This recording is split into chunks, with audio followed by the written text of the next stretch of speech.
Good evening, everyone. Welcome again to another episode of the C-List Villains Podcast. I am your host, AJ. I'm here again with E-Man, Luke, and Red. And tonight we've got a special guest, a veteran in the comic book industry. You've seen his work in Marvel. You've seen his work in DC. You've seen his work on notable books such as Transmetropolitan, Happy, and of course The Boys. We've got Darick Robertson in the house. What? Yeah. Darick. Hi, everybody. What's Hi, going Darick. on, Darick? This is where I pretend like we haven't been talking for 15 minutes. Yeah. So how's everything, Darick? Have you had dinner yet? Is everything No, going I haven't okay? had dinner yet. How has your week been going, sir? That's been a pretty good week, actually. Yeah, got a lot of good news this week, but nothing anybody in the outside world would be that excited about, or things I can really share. But just a lot of good, Yeah. a lot of good anecdotes. Little things happen. So I'm having a good week. Great. So let me ask you this real fast then, Darick. In this crazy time that we're in, and you being an artist, like, what do you do to pass the time besides drawing all day? I mean, like, it's nuts, right? Well, the irony is that my life has not changed all that much under COVID, because I was living this lifestyle before a pandemic. I just used to be able to go places and see people in between. Yeah. So I'm just sort of living an endless Groundhog Day, but it feels crushingly normal. It's weird. Like, my inking has gotten better this year. I've hit deadlines, and I just got great feedback on the last issue of Hellblazer: Rise and Fall that the last one just came out yesterday with Tom Taylor. And I heard from editorial how much they liked it. And so I was just like, just feeling good about the amount of work that I've been able to sort of focus on, because a normal year for me would have a whole lot of conventions and travel interrupting things, and I'd be scrambling to get stuff done and, making up for lost time when I get home. And all of that went right out the window in 2020. So I'm weirdly now like having a renaissance of creativity that I haven't felt since I was a teenager and didn't have a driver's license. Nice. Nice. But I'm writing this year. I got a couple projects. I can't announce them here, unfortunately, but I got a couple projects that I'm writing and drawing with major characters that'll be coming out later this year, and that's been exciting.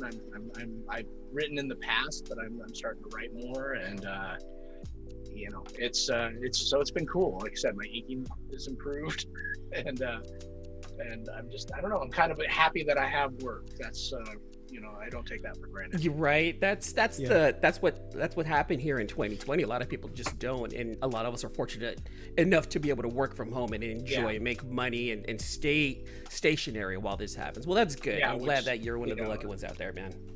I'm not taking that for granted at all. So. Right. Well, obviously, we're all fans of The Boys, and we're going to get into that, asking a bunch of questions regarding the show. But before we get into all that stuff, we wanted to ask you essentially how you got into comics and your career and to the point of where you're at right now. That way, listeners who are not fully versed with your resume, they get a bit of an insight of what you've done prior to The Boys and even afterwards. I got started a long time ago. I've been a lifelong comic book fan. Definitely started getting serious about it when I was like 9 or 10. And but I've always drawn. I'm a self-taught artist. I didn't have any formal training. It just passion and devotion is really all it came down to. And in 1986, there was this black and white comics boom happening because of the Ninja Turtles breaking out big in 83, 84 and becoming a TV show and a toy line from a black and white comic book that a couple guys did out of their apartment. And, so everybody started looking for like the next big thing. Right. And I was in summer school and thought up a character named Space Beaver just because I liked the name.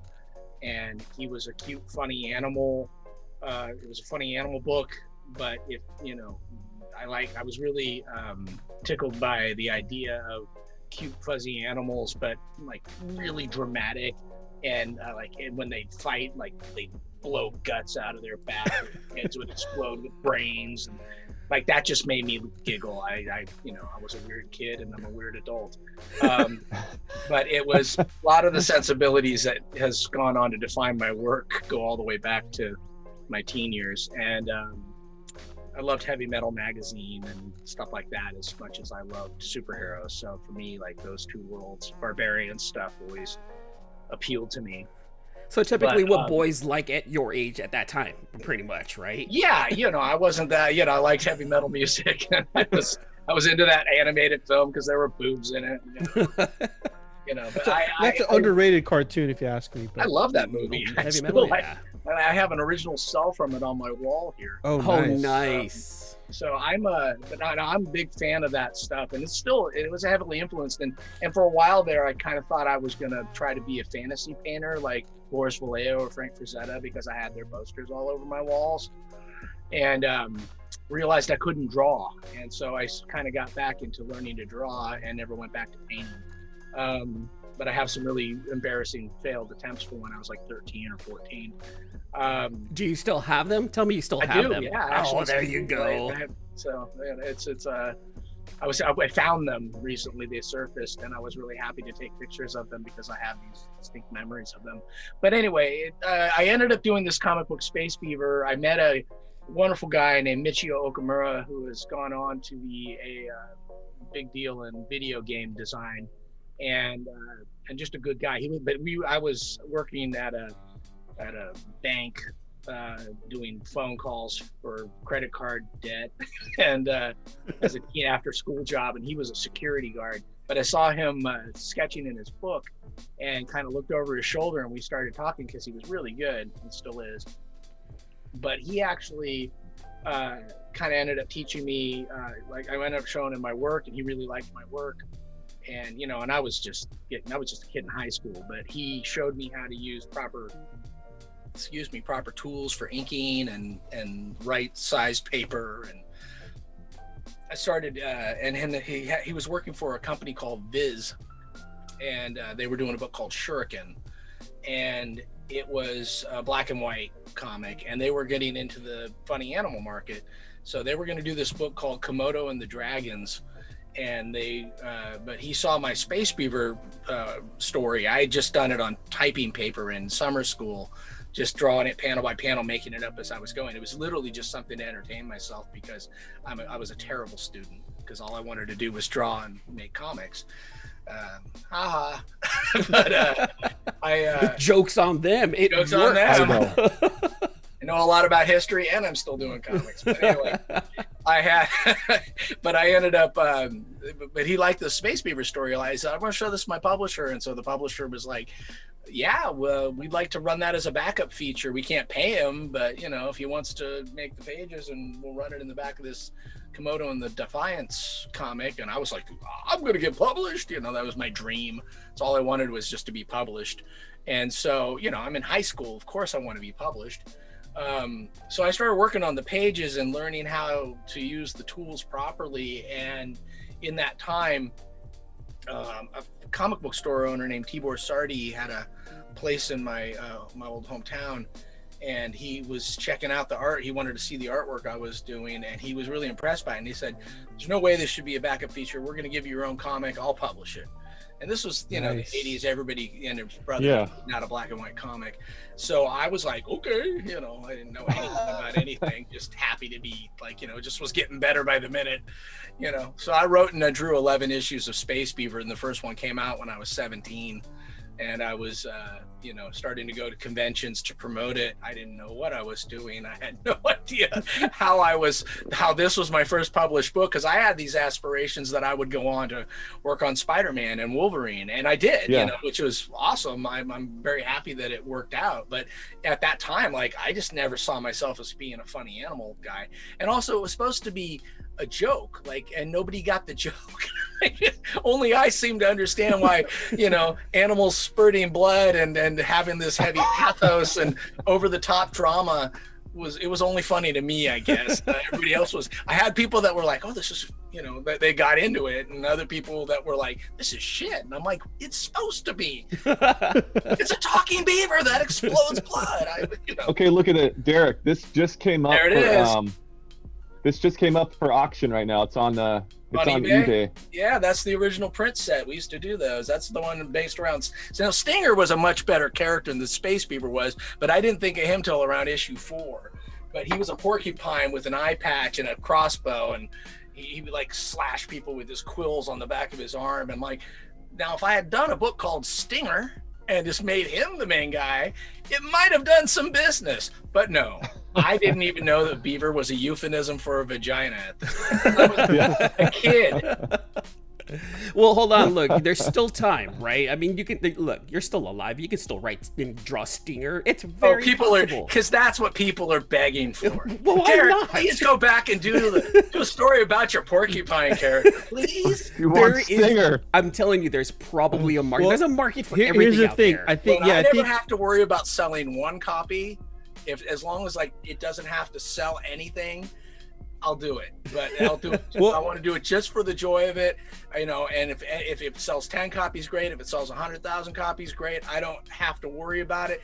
Then I'll do it. But at this point, I've had too many. I've had my heart broken around Space Beaver too many times. In 2000, actually, my friend Larry Young, we would often hang out, and he was published for AIT Comics. And he kept saying, "Hey, you should finish Space Beaver," because I left it on a cliffhanger. It never made any money back in the day, so I just walked away from it at issue 11, and because I started to get real work.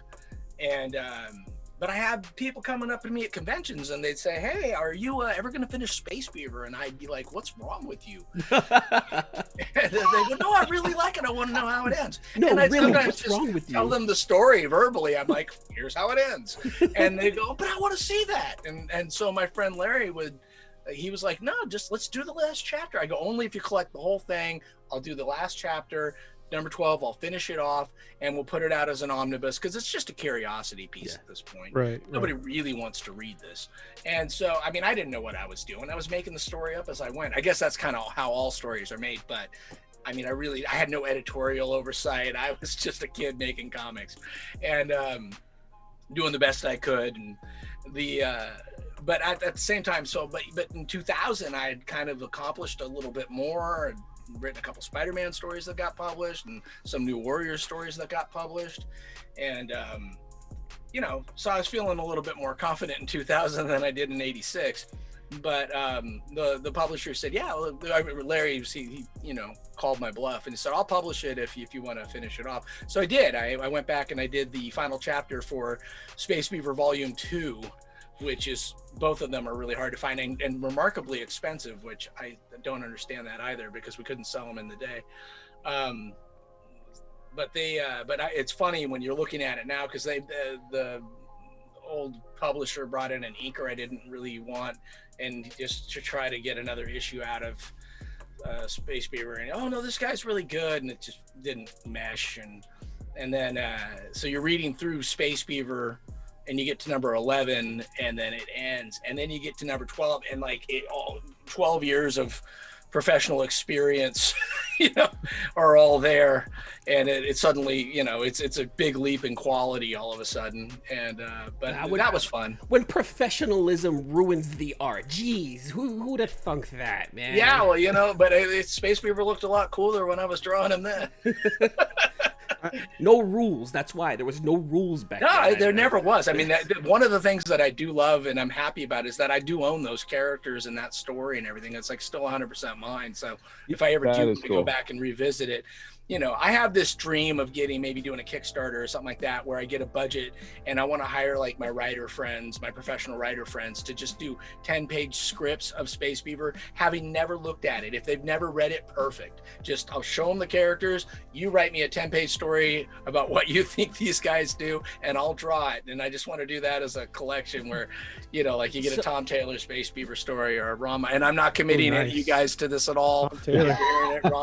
Tom Taylor, you hear heard it first. See, I just so said, Tom, this is not an announcement. This is a fantasy. Tom is definitely a listener of the show. He contacts us regularly about it. I'm sure we can get you connected. And whatnot, you never know how these things get picked up. It's like, hey, Darick Robertson said you guys are doing a Space Beaver story. I know, right? I was saying it's a dream. It's a dream I have. So And, I would like to hire. and he's gonna draw and write Stinger 2 along with you. Like, wait, hold on. Yeah, heard it here first, folks. Homelander is gonna be right there. What? Yeah, I'm just gonna ignore all the copyright and rights laws that are attached to these characters elsewhere, and just do whatever I want. You heard it here, Fanfiction. folks. You heard it here, folks. You heard it on that podcast with those villain guys. It's gonna happen. But yeah, but I think it would be really fun just to have like all these different interpretations of the characters, because I think that would be a fun read. I think you should Yeah, do it. I think you should. I was gonna rivalry. say that you could do it if there is a demand for it from hardcore fans. I mean, especially if you want to ride the wave of the boys. If you were to do a Kickstarter right now for Space Beaver, it would. I'm sure you would meet that goal. Well, I appreciate the vote of confidence. I have had this conversation so many times over the last 30 years. You're wrong. People don't want this.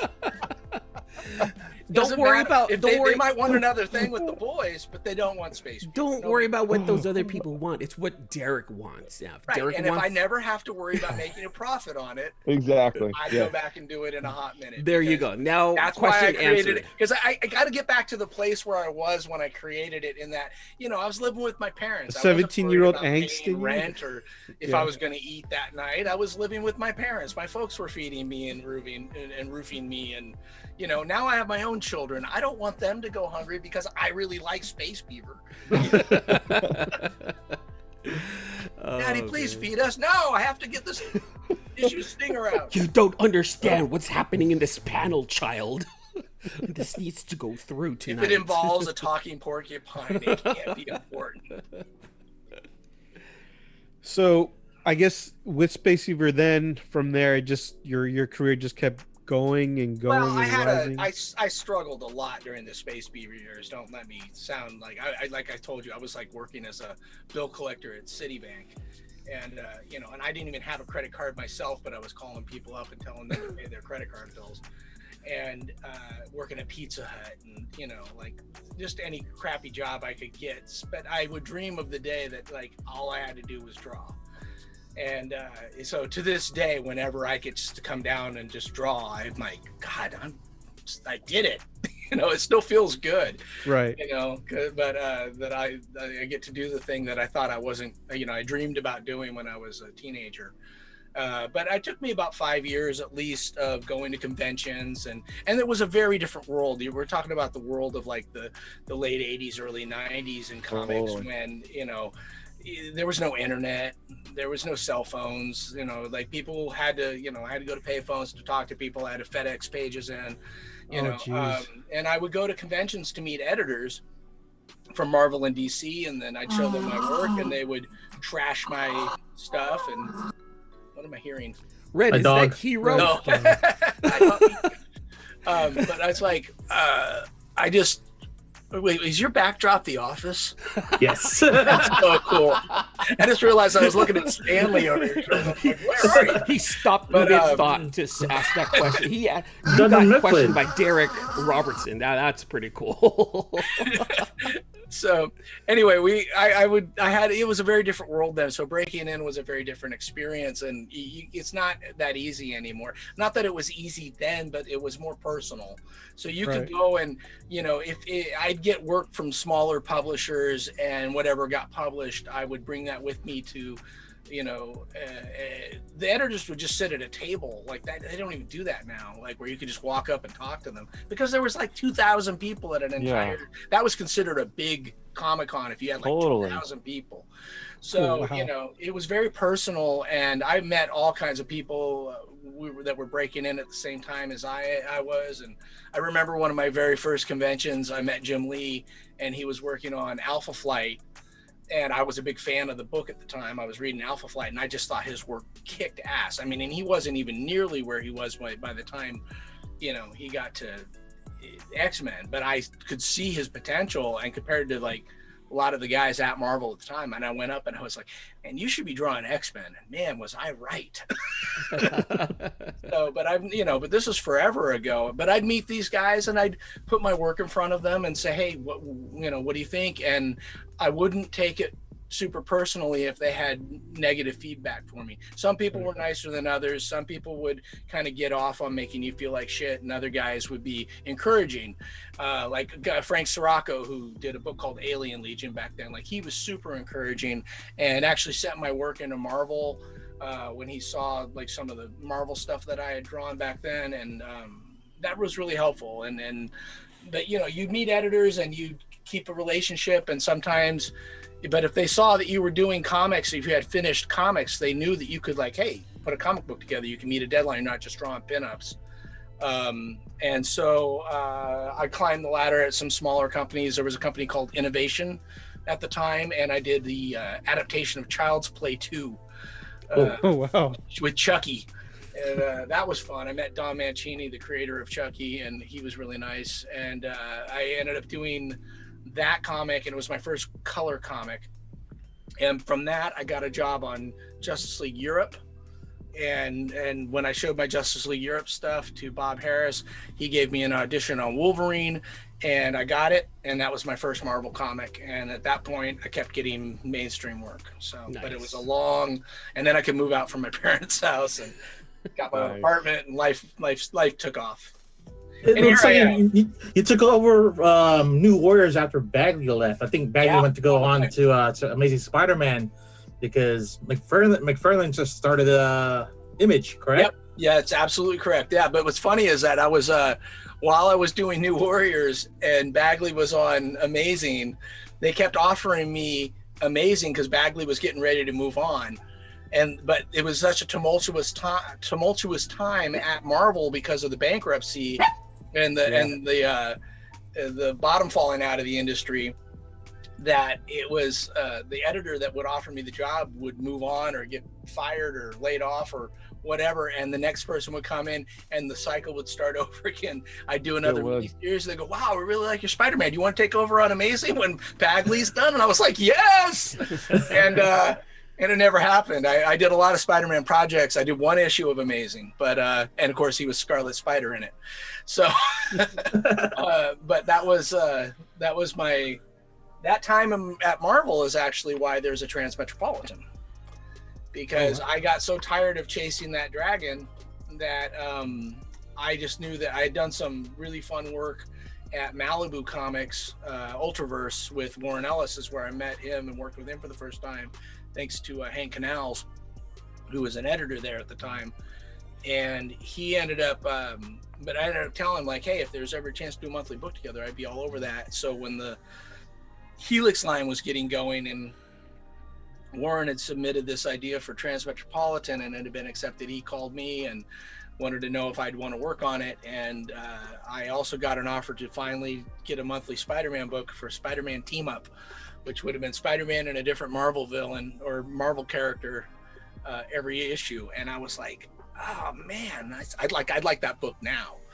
So, but I was like, I had to decide which one I do. And I got some good advice that if I took on something original and it clicked, I would be behind, I'd be one of the names behind something original. And if it didn't work, Spider-Man would still be there. And I was like, that's a good point. And I wanted to work with Warren.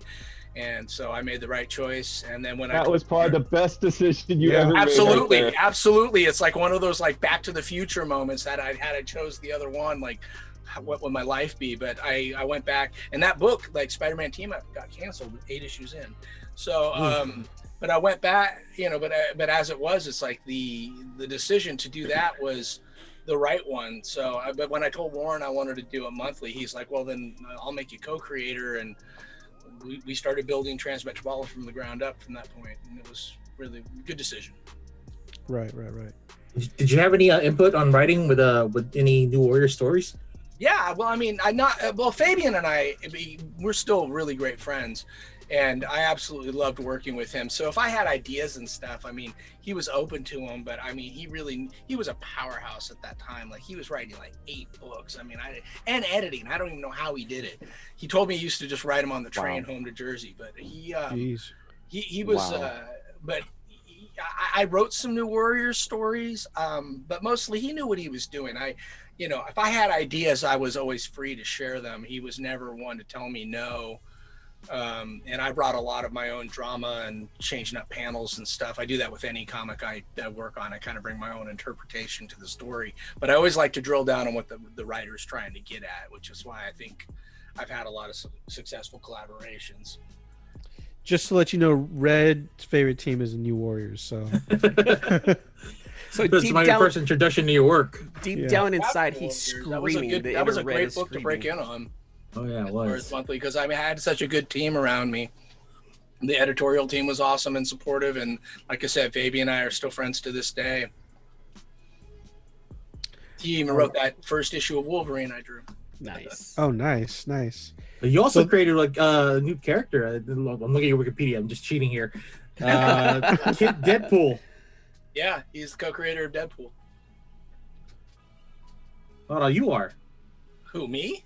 Yeah, it says here you were. Oh, I co-created. No, Jimmy Palmiotti and Buddy Scalera and I created Kid Deadpool. Yeah, Kid Deadpool. Yeah, in issue 50, we did. I did 2 issues of Deadpool and Kid Dead, and he's called out Pool Boy or something like that, and like. Correct. Pool Boy. The character took off, and I'm rolling in all that money.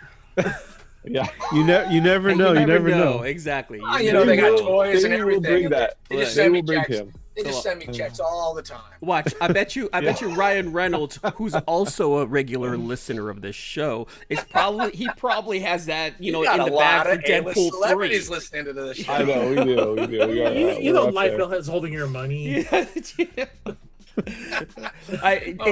It would be amazing. It would be amazing if we see Pool Kid in Deadpool 3. That just would be. That would be Pool awesome. Boy. Pool Boy. It would be cool if they give me a credit. I don't think they're going to give me credit. I don't get credit for all the other characters I created. At the very end and created. Oh man, that'd be just like, oh my god.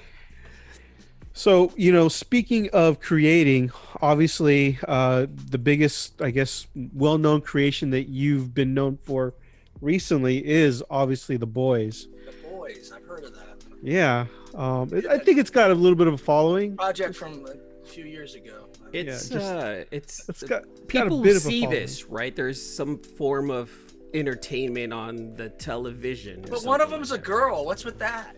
Jeez. How does... Yes, explain that. Could you? Well, before there's X chromosomes and XY chromosomes. Thank you, Derek. See, that's what I was trying to tell everyone. Thank you. Could you explain, I guess, the history of how the book came to be, and also, obviously, what are your thoughts on how it came out as a TV show? I mean, this is a long time coming before. Yeah, it took a long time for it to actually get produced. It went all over the place for about 10 years. And I gave this as a testament to anybody who out there is hoping for something to work out or is striving towards a dream. I gave up on it, and that's when it happened. And that's like the same way I found my wife. Decided I wasn't going to have any more relationships. Met her the night I made that decision. Cool. So I know. It's just life is always like that way. Sometimes. Definitely my life. But how did the book come to be? Well, back in the early 2000s, I was living in New York City, as was Garth Ennis, and we were good friends and doing a lot of work at Marvel at the time. And I was just winding down on Transmetropolitan, and he approached me with the original concept. And the original concept that we had at that point was that we were going to do something akin to Hitman, that the boys would exist in a weird little pocket of the DCU. And we had talked to a couple different editors about it and started to realize pretty quickly that what we wanted to do was just too outrageous, that it would have to be so subtle that if anybody could have pulled it off, I believe Garth could have, but it's just not my strength. Like, we were better when we would work on titles like Max, like we did Fury Max, and we had done Punisher Born, and those were good stories. And we did also the Punisher issue where like Wolverine gets run over by a steamroller and his face blown off, you know. Oh, damn. Like that's where we really shine as a team. And so the idea of us doing like a muted version of the boys wasn't gonna work. So what we ended up thinking about, and Garth's idea came from a couple of different places, but one of them was from a movie, one of the first, if not the first, Peter Jackson film, Bad Taste, because he at one point he picks up the phone and you see his hand go, like his finger go down the choices of people to call, and one of it says the boys, and he pushes that button, and that made Garth laugh, and he always just thought like he'd like to create a team called the boys that, you know, you pick up and these are the people you need at that moment. So and then he's a big James Ellroy fan as well, and so like a lot of the things that you see in the early days of the comic are based on things that really happened in like casting couches of Hollywood and things like that. So he had this idea, but I had just been offered an exclusive contract at Marvel to reboot Wolverine with Greg Rucka. And that was like my dream come true. I was going to draw Wolverine #1, ink it myself. Greg was writing. Greg and I get along wonderfully. Love working with Greg. Need to do it again. And so I had a brand new baby, and was, you know, really needing the exclusive job. So I just said no to Garth at the time. I regretted it, but I just felt like, you know, he's better off. I figured Steve Dillon would end up drawing it, but but a year went by and I wasn't having the greatest time on Wolverine, just because there was a lot of changes going on at Marvel at the time, and kind of had it out of my system, and I was like, I could have co-created a book with Garth Ennis. And it ended up being, he hadn't found someone else, and he came back around and said, no, if when you're done with Wolverine, if you would want to do this, it has to be you. And I was like, okay, yeah, I always regretted saying no the first time around. And so I was wrapping up Transmetropolitan, and we segued. Took us a couple of years. I ended up moving, and a bunch of other stuff happened, but we were developing it that whole time. Like, we were exchanging ideas, and I was doing sketches and coming up with, you know, my own take on the characters. Like, the female was originally going to be Caucasian. I thought, how about if she's Japanese? And that ended up changing the character completely. And, you know, and Mother's Milk's power was a power that I actually thought of just for any character. Like, what if, you know, like, this stuff is getting into everything, and a pregnant mother has it, because I had a brand new baby boy. I was thinking about breastfeeding a lot. And but it, like, you know, but that's how but he liked it, and that ended up becoming Mother's Milk's power, and an origin story, part of his origin story. But so we would collaborate in that regard, and it all came together when Wildstorm wanted to publish it, and DC offered me an exclusive contract just to do that book. And we had a great editor in Ben Abernathy, and my old friend Hank Canals was high up at Wildstorm at the time, and Scott Dunbier was excited to publish it, and everything was going swimmingly. And then one day I got a phone call that they were canceling it because it was too extreme. And I was like, can we go back? It was very extreme. I kind of want to ask something here. So sure. Mother's Milk, the name itself, is it because you had a baby at the time? Is that influenced by that? Garth chose the name. I just thought of the power. I just thought of how, like, a baby getting the power through breastfeeding, and Garth took it from there in his incredible imagination. So. Okay. That's just like, the fact that he even calls him this is actually Mother's Milk's mug from the set. They gave it to me. Oh, nice. I was looking at that too earlier. It's like, yeah. Well, I was so happy when they handed this to me, because that's even the font I used on the nice. I physically get to hold the mug I imagined for Marvin Milk. That is amazing. Now, you said it got canceled. Was that the 70? Because the 72 issue arc, Darick, I mean, that is iconic. That you did every single cover, didn't you? Every cover, yes. I didn't do every. I know I wanted to do every issue, but I couldn't keep up with the schedule. It got canceled at 72, or did they get? No. They finished the run. I was gone. I was off working on the final miniseries. I went off and did Butcher's Origin instead of finishing the latter issues, so I could put more time into it and kind of recover, because it had really taken a physical toll on me trying to keep up with that monthly schedule, pencils and ink. Because once they canceled it, it just scheduling became chaotic, and I just never really was able to get back on that surfboard. And I also just don't like hacking out work. I try to avoid that at all costs at this point. But no, I did. I think I left around issue 43, and then I went off and did the Butcher miniseries. But I did all the covers, including for the miniseries. It's got to be that 72 issue cover arc. It's one of the most iconic cover arcs of all time. Oh, thank you. I mean, there's a nice collection of it. You. If you really like it, there's Dynamite put out a really nice. They called it Art of Darick Robertson, but it's really just a boys cover collection with like sketches and stories behind how we came up with each cover. And because Garth always had input on the covers and had great ideas. So we only have 13 minutes left with you. We have to get into the TV show a little bit. Okay, yeah, no problem. What is how did the TV show come about?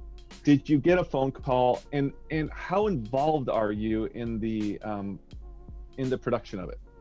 Well, not a lot, but at the same time, I've got to know everybody, and they hired me to create original artwork for the show that you can see throughout seasons 1 and 2.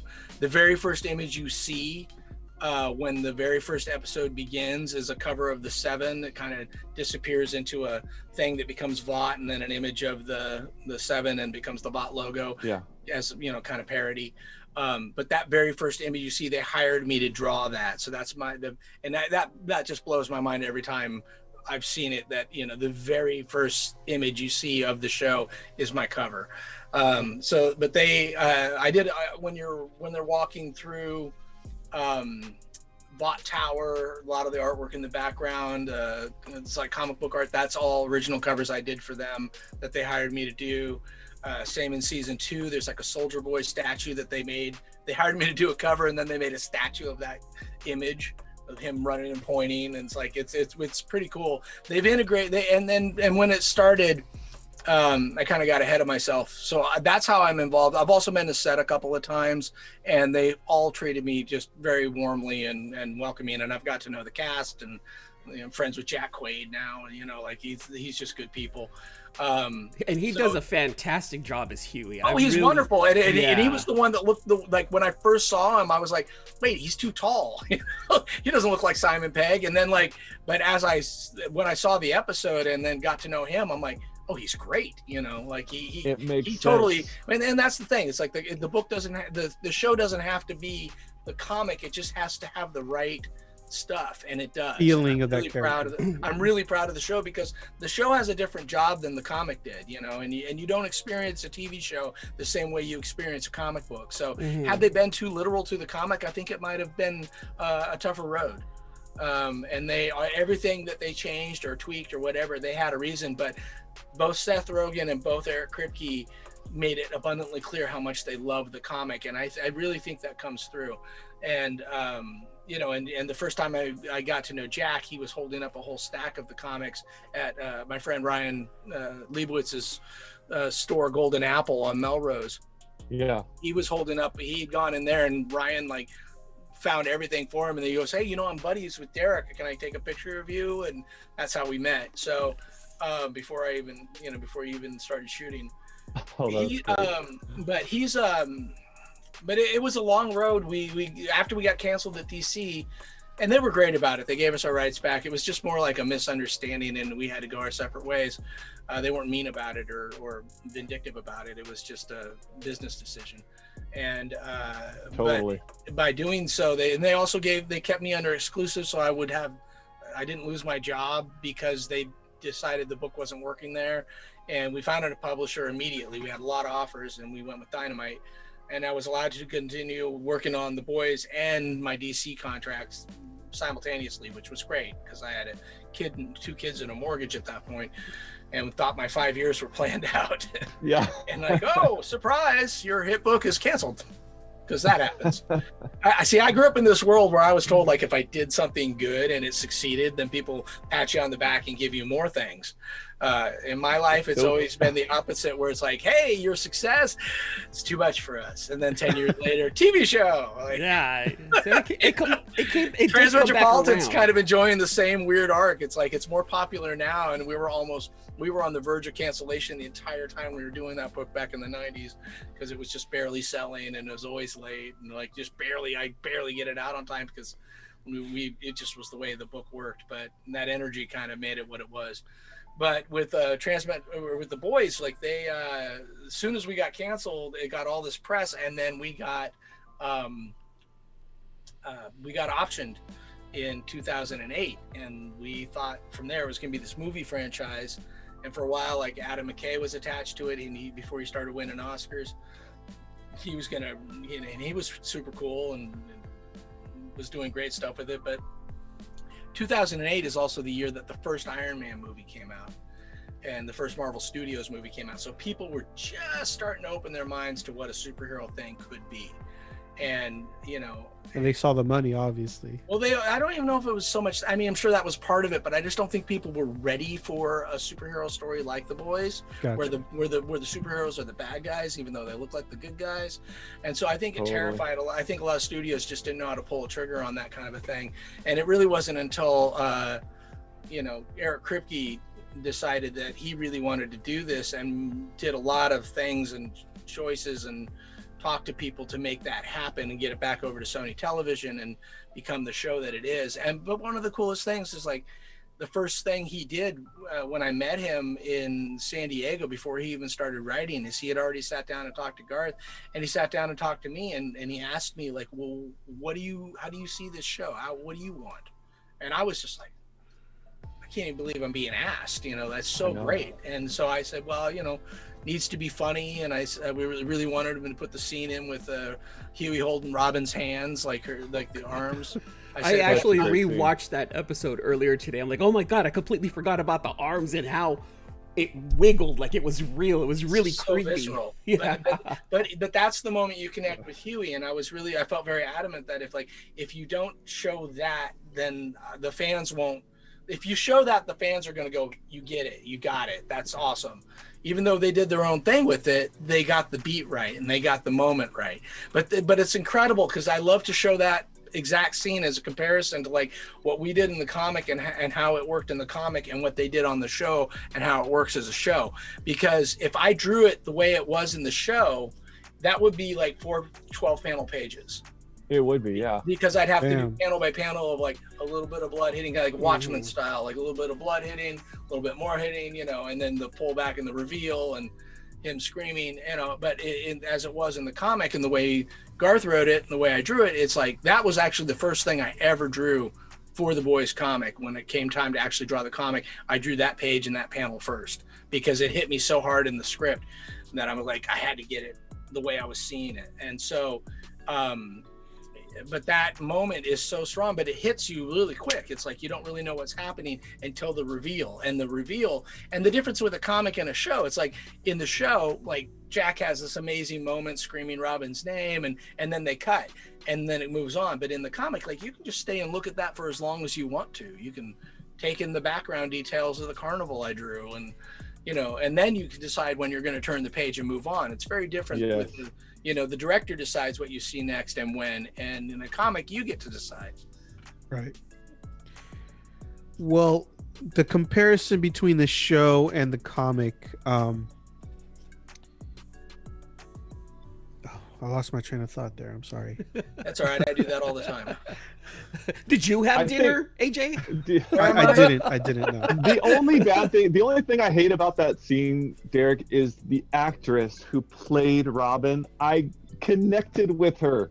I know, right? That actually, I loved that I'm actress. so glad you said that, because I neglect to say it. Like, what an amazing job she did in making you fall in love with her in 3 minutes. Yeah, I know. Like, their exchange is so cute. And you love her as much as Huey does, and she only had 4 minutes to sell that. Yeah, like that, she did I a think is great just job. remarkable. I always say really, like, really good job. Yeah, you know, and she shows up just as a ghost in flashbacks. But man, yeah, I love. But if you don't love Robin, you don't care if she dies, right? Yeah, Right, yeah, right. You right wouldn't. away. As soon as I watched it earlier today, because I had to, I was like, we're gonna have Darick on. Let me try to rewatch some of the show. And It yeah, holds like up to- right it holds away, up like you multiple fall in viewings. love with her. You're like, oh my god, that's like every geeky boy's girlfriend dream right there. Yeah, Like, I would love to have her as a girlfriend if I was back, younger and nerdy like that. Like she was totally. perfect. Absolutely. And it's fun too. Like you see, it made me think about, because she talks about doing it in Huey's bedroom, and Huey's bedroom has my artwork on the walls, like some of the posters there. I did those posters, and that when he's like kind of cleaning the place out and leaving home, and his dad's like, "Where are you going?" But that collector's set of cups that he had on his shelf, since Huey was never going back to that apartment or that room, they gave me those cups. So I got his 7 collector's cups. Oh, So you got the whenever you're cups? ready to get rid of them, it's all right. Are you kidding? They are not. Those What's are funny is that flavors. somebody else had to point it out to me. There's no deep cup, and I'm like, oh, that's weird. Why is there no cup for the deep? But Hey, man, I Little think your irony. walls are thin. Your girlfriend on the other side of the room might hear you. Shut up. I can hear the TV. Okay. yeah, but the show's been amazing. I'm really happy with the way it came out. I'm really blown away by the response to it, because the Tick just got canceled, and I'm friends with one of the writers that worked on the Tick, and like I was surprised when that happened. It was like right before The Boys was gonna get announced and launched. And I'm like, oh geez, I hope it doesn't happen. I hope The Boys doesn't just like kind of hang around for a couple seasons and nobody watches it and it goes away. So to see the response to it and everybody's reception, like that's been just mind blowing. That there's already they're going to do a spinoff already. And, it's like, I'm sorry. What? Was that news? Because we didn't know that. No, that's been announced. It's just, Oh. they're working on it. You can Google that. It's Oh. I'm not telling you something. I thought it was something everybody knew, but yeah, they're doing a spinoff of The Boys as well. So. Oh, right on. Hey, I got a question for you real fast. Sure. So in the comic book, does Frenchie call Huey Petite Huey?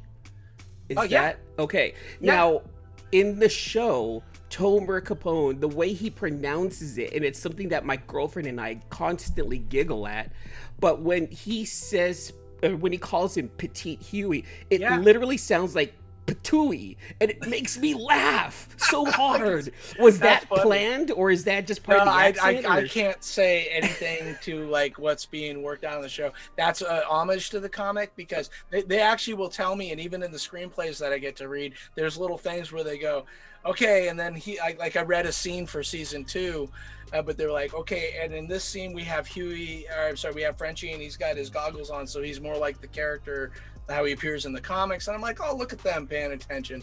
And so like they got him his goggles, like he's wearing his goggles a lot more in season 2. And but he would say Petit Huey, which is wee Huey, which is funny because even the Huey on the show even says like, well, stop calling me like little, because he's big. Yeah. Jack's like the tallest guy on the set.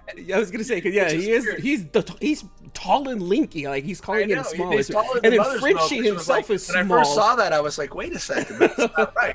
And why does Butcher have a beard? But then it all works, Yeah. When they finally brought Terror in season 2, and I got to see a whole episode with Terror.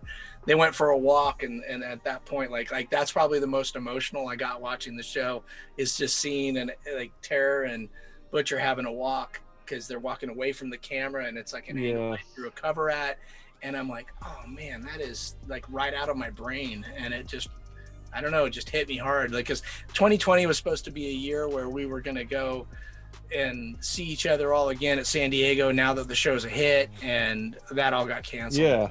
Party, celebrate. They had a big event planned with me and the cast, and I was like super excited about it, and and it's just none of it happened. So with the hit of the show, has there ever been talk of maybe revisiting that world? What do you mean, in the comics? Yes. Well, Garth did with Dear Becky, and I did the covers for that. he wanted to work with Russ Braun, and so Russ Braun drew those. But nothing like going forward though. Not that I know of. No, I think Gotcha. I thought that story was over with issue 72. That's what I was told. But no, I don't see a bunch of new comics for the boys happening. Okay, all right. I think those new ideas are probably going to roll into the show at this point. I see.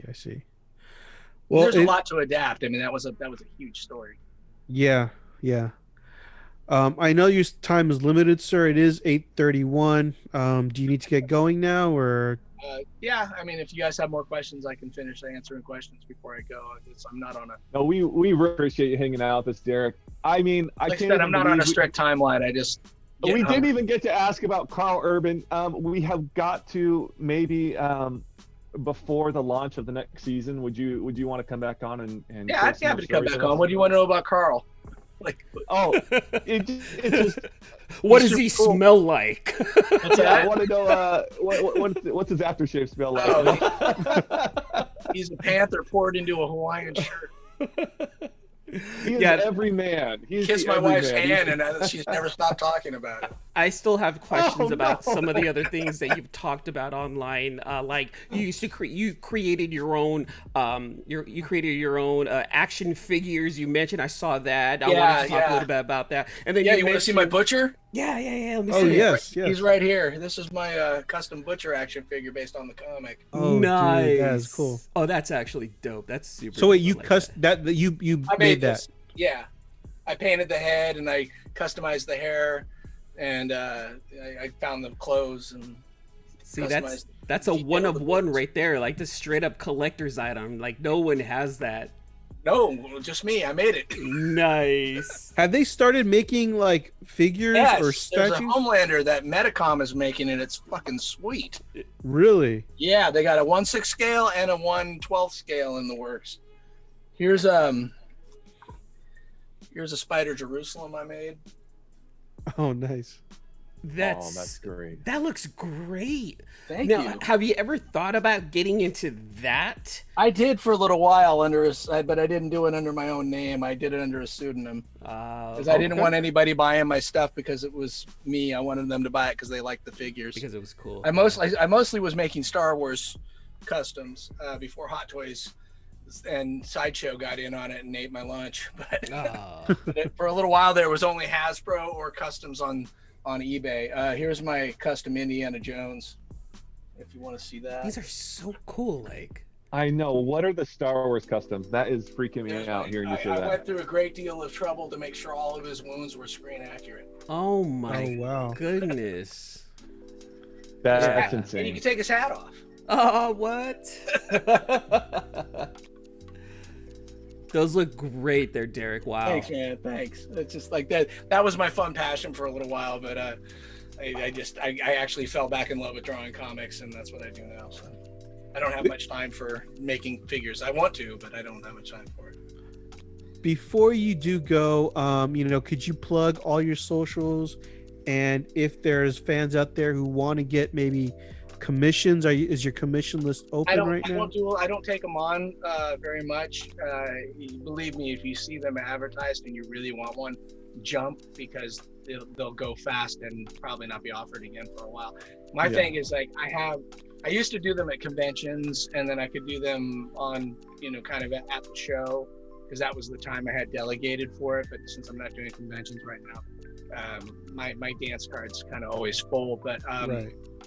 In the outside chance, I offer them. You can go to DarickRobertson.com, and there's contact there through art sales. You can buy original art from the comics there.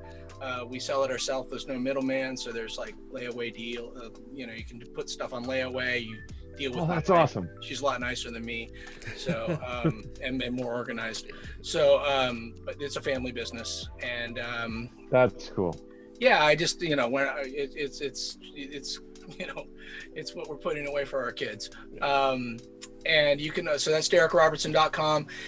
You can follow me on Twitter. I'm at Darick R. I tend to bitch about politics, so if you don't like politics, you might not like my feed. But I do often show off artwork and interact with people. But I'm not a troll or anything. Right. last question. Any advice, because you've been in this industry for a long time? Yeah. Any advice for any up and coming artist? Yeah, don't get into comics. Oh, damn. Thanks, Darick. Don't. You can do it. Well, let me put it this way: success is determined about how much uncertainty you can deal with. It's not an easy road, but here's the thing: if you really want to make money, and you hope to make a big TV show, and you think that's going to be the end all be all, it's not. You should never be creating from that place. If you want to make money, learn how the stock market works, and go into Wall Street or something like that, because you do comics because it makes you feel good, because you have something to say to the world, because if you're anything like the kid that I was, you just can't do anything else. It always pulled me. It was like a black hole I couldn't get out of. I had dreams of acting. I play music for a hobby. I make action figures, but this is what I do. It all comes back down to doing comics, and it's because I love telling stories. So if you love telling stories, it's a great place to, it's a very cheap budget to tell your story. Right. But Yes. if you think you're going to get rich quick, it's not the place. And I'll tell you on our next visit, like a long list of people that thought, hey, I'm just going to do a comic book and then they'll make it into a movie. And I still have people coming at me like that. You're like, hey, let's just make this comic book and then it'll be a TV show overnight. I'm like, it took 10 years. Yeah. 10 years. And The Boys was a hit when we started. Yeah. So, Yeah. I mean, and I got other properties out there that, still haven't been turned into anything, and stuff that has been and got canceled, and stuff that got turned into this comics that got turned into TV and I didn't even get credit on them. So stay focused, pretty much. Just stay focused and stay on that one Do road. it because you love it. That's my advice. Do it because you love it. Here's the truth of my experience. One, I still don't think I'm a good artist. Two, I'm always trying to become the artist I hope I can be. Even with the success, it means nothing to me. The end result on what I see on my table at the end of the day, only you know if you're working hard. Only you know if you're doing your best. And if you are working hard and doing your best, and it comes from a place of love for what you're doing, you'll enjoy it. And if you're enjoying, that's a lot of time you got to spend at the drawing board. And if you're enjoying that time because there's something satisfying in your soul, that's time well spent, because we got a limited number of minutes on this earth, and every one of them should count. And if you got artwork to show at the end of the day for something that you spent your time doing, and it's artwork you're proud of and you feel good about, that's a life well lived. Amen. That's some inspirational words right there from Darick So you're Robertson. saying there's still a chance for Space Thank Fever? Yes, I told you the condition. I told you, if I don't have to worry about it ever making $1, if I'm just drawing it, because if there's ever a day where I have made enough money that I can come down and sit at my board and go, what do I feel like doing today? Because I can do whatever I want. I'm going to draw some Space Fever. I'm going to write another Space Fever story. I want to start it from scratch, all the things I've learned, and just reboot that thing from the beginning, from the bottom up. I would love that. Nothing would make me happier, because it would just be fun. But I'm not there. You heard that, everyone. Watch The Boys. Get it to season 14. Let's get Darick some money so he can go back and revisit Space Fever. That's what we're trying to do. That's our goal now. Yeah. The whole reason for The Boys on Amazon Prime is just to try to go back in Space Fever. And again, like the show's doing great. It's just not the kind of thing, like, I'm not going to be retiring anytime soon. And I don't want to retire anytime soon. I've got a lot of other ideas. Again, I'm writing some stuff this year. There's opportunities opening up for me to, kind of go down the path of some of my heroes like Frank Miller and write and draw stuff.